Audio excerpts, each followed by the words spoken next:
الحمد لله رب العالمين، والصلاة والسلام على أشرف الأنبياء والمرسلين نبينا وسيدنا محمد مصطفى صلى الله عليه وآله وصحبه أجمعين ومن والاه. الحمد لله أول والآخر والظاهر والباطن، خلق فسوى وقدر فهدى، بيده ملكوت كل شيء وهو يجيب ولا يجار عليه. أحمده سبحانه وأشكره وأتوب إليه وأستغفره وأشهد أن لا إله إلا الله وأشهد أن محمدا عبده ورسuluh. Hürmetli cemaat, kaderli mümin Müslümanlar, şundan da yine bir ahamiyetli, bir faziletli, farz olan amellerin birisi Cuma saatler üzerinde bir soflarla basıp Allah Teala'ya dua kılıp, bugün günde barşamızda biz sizinle geldiğimiz için buraya bir şartız. Esselamu Aleyküm ve Rahmetullahi ve Berekatuhu. Allah'ın selamı, rahmeti hem nimeti olsun. Şundan da yine şu durmuşta Allah Rabbimiz Cuma saatlerine hayırlı kılsın, sayılı ayyam, Cuma günlerini başlasın, hayırlı kılıp bereketlidir. Bugün günde izleyip dileklerini, hamiyetlerini Rabbimiz Allah kabul kılsın, razı olsun. Hem bilgili şu durmuşta her bir eden balası Allah Teala'ya uşağını iman bayrağıyla tırmışını alıp var. Rabbimiz Allah indi Kur'an-ı Kerim'de olaydı. Bismillahirrahmanirrahim. Fitratallahi lati fataran nasa aleyha liyabdila li khalqillah zalika dinul qayyim walakinne ekthara nasa la ya'lamun. Şundan da Allah Rabbimiz indi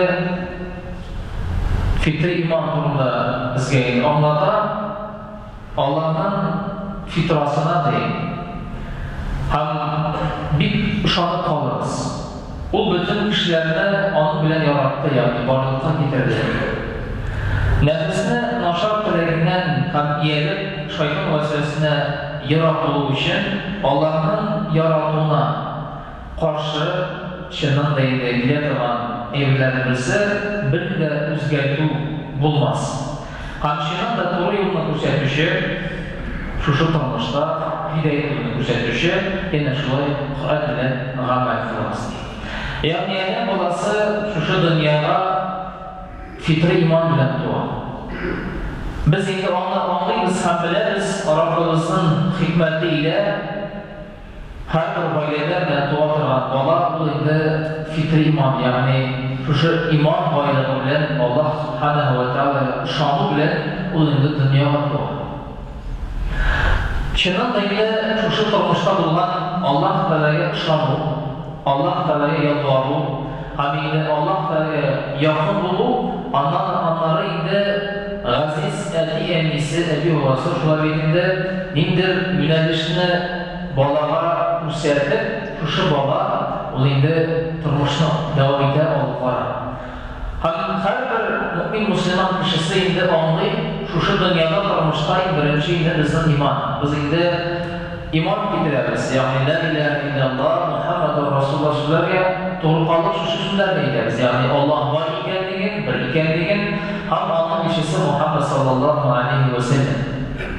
Yani iman getirip biz indi hakiki rövüşte mümin Müslüman bularak kalmışını devam ederiz. Tabi indi kumul tınışlığını tabalız. Onlara indi iman bulaş, bizim diyeceğler, bizim indi Allah'a şükür namaz. Bugün günlerimiz farz olan namaz hacıydı. Namaz şu durmuşta o her parçamızda kireli kendini anlayız. Çünkü namaz arkalı Allah bilen aralaşu, Allah bilen internetten tutu. Hem şu durmuşta bulan vaktiye eğrilerden yırak olduğu için, toplandığı için eden balası içinden de namazga basa, gamel kıla, hem içinden de Allah Teala'ya yakınayır. Hem de bilgiler iman bulaş, namaz okulaş, onları indi Ramazan Şerif ayında roza tutun. Ramazan Şerif ayımızda farz kılan amellerin birisi olsa o roza tutun. Allah rızası için o roza tutup, amel gibiler kılıp, biz indi şu ay devrinde Allah Teala'ya yakınlayamız. Yani Rabbimiz Allah bizge şu kadar nimetler verir. Hem ilk birincisi ula olsa indi dünyada doğaş, bizim indi fitri iman var. Onları indi g'afurlar kelgach biz endi soylaymiz. Shu dunyoning maqsadini, lazzatini, hamini, ta'min sezib biz endi soylaymiz shu yo'llarni. Iymon keltirib Allohga shukr namoz o'qib biz endi Ramazon sharif oyida roza tutib, onlara endi bizning eng büyük ahamiyeti bo'lgan ayollarning birisi ular bo'lsa endi xo'sh.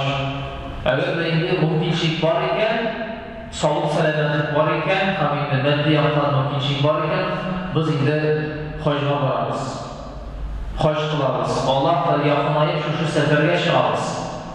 Ham talbiya etib, takbir etib, Alloh taolaga yaqinlayib biz endi shu shunday Rasululloh sallallohu alayhi vasallam aytdi, hadislar agar endi Alloh taolo o'z rahmati bilan hoj amalini qabul qilar ekan, adam bolasi yoshga qaramasdan yomon tug'an bola kabi, ya'ni gunohsiz bola kabi shunday turmushga kelib qaytar, ya'ni o'z qabilalariga, shaharlarga, ovullarga qaytib turmushni davom etadigan so'z. Onlara endi bizning shunday zakat, shu turmushda agar Alloh mol mulkatni berar ekan, ishmakarlar masalan endi g'ushur bo'lsin yoki boshqa yer bo'lsin, biz endi shunday bilamiz shu zakat sadaqalarni Alloh rizoligi uchun hamda belgili o'rinlarga beru bek muhim hamda u farz amallardan bo'lib sanaladi. Hamda Alloh rahmati bilan jamoat shu turmushda agar endi fitri iymon bu sababli adam bolasi nabi bo'lgan ayollarga ishonib Allohga yaqinlayib amal qilar ekan, hech shaksiz farz bo'lgan amallarni o'talik degan so'z. Hamda biz endi jamoat turishamiz. Nechik bo'lsa da iymon keltirgan, namoz o'qirgan, amal qilirgan, hojga borgan, zakat to'largan, ro'zasini tutirgan, hamda bu bo'lgan turishlik, ya'ni farz asılını öte filan amellerine kılıp nedir mümkünçilikler var, izgilikler, yaxşılıklar kılıp yaşarken nefil namazlar, nefil orazalar, sadaka veriyor, ekinde şunun da muhtaçlarına buluşu, yani şu turmuşta Allah'ın Rabbimiz bizge bir nimet verir. Başka aylarda da Rabbiye Ul-Evvel ayında Resulullah sallallahu aleyhi ve sellem'in isketçilik, onun hadis-i şeriflerinin şundan da yine okup tarihini bilenip biz endi cemaat şundan da özümüz için, yani turmuş için nedir gıybet olamiz. Yani bu bütün bizge gerek. Çünkü şu dünyada şu turmuşta biz endi mengelip kelmedik. Hatta eğer de Allah da bizge bu kadar vakit verirken turuşluk bilen biz endi şu iman baylarının şuna bitinde. İman bu cemaat bitinde biz biliriz, bu kibar yetiyor. Şu imanımızın şuna bitinde yoğunlukmışa, şundan da yine biz izgilikler yapsak, Allah yalvarıp yakın bulup hayırlı ameller kılar. Rabbimiz sallallahu barışımıza da nasip ve müyesser kılsın. Hem bilgili şu turmuşta Resulullah sallallahu aleyhi ve sellem bizge indi haber ide her kişi fitri iman bilen duadı. Yani Müslüman olarak dua. Onlara indi erkeğinisi, onu nedir? Yöneliş bilen şöyle nedir? Dinge kirtip, habinde özleri terbiye kılıp, şu bola üskenden sıbari yaşını gidip o indi özü mümkünçilik var anı sayılarına, koya varlarına hamdin dini kabul edilir. Lakin indi en birinci ola olsa indi fitri iman bilen bütün edem olası dünyaya Allah Rabbimiz indi şu izgi amellerini, hamid izgi oylarını hayırlı kılsın deyip Allah Teala yalvarıp biz indi her vakit indi kışın tabiatını anlıyoruz. Yani şolay varlıkta Allah Rabbimiz bizni getirdi, bizni indi Allah Teala'ya sevgi yaratı hissiyatı var. Hamide yana şolay tabiiy ravishda biz indi şu bulgan g'alabaga qarab ham bulgan ne'matlarga qarab biz endi shukr qilamiz, rahmat etamiz. Ham Allah Teala'nın ne'matin, qudratini biz endi tiya olamiz. Rabbimiz Allah shu endi izgi amallarni qabul qilsin, rozi bo'lsin deb biz endi inshaalloh taala shundan da xayrli amallar qilib Allah Teala'ga yalvarib otur turmush oldilariga barchalarga nasib etsin. Assalomu alaykum va rahmatullohi va barakatuh. Vassalamu alaykum.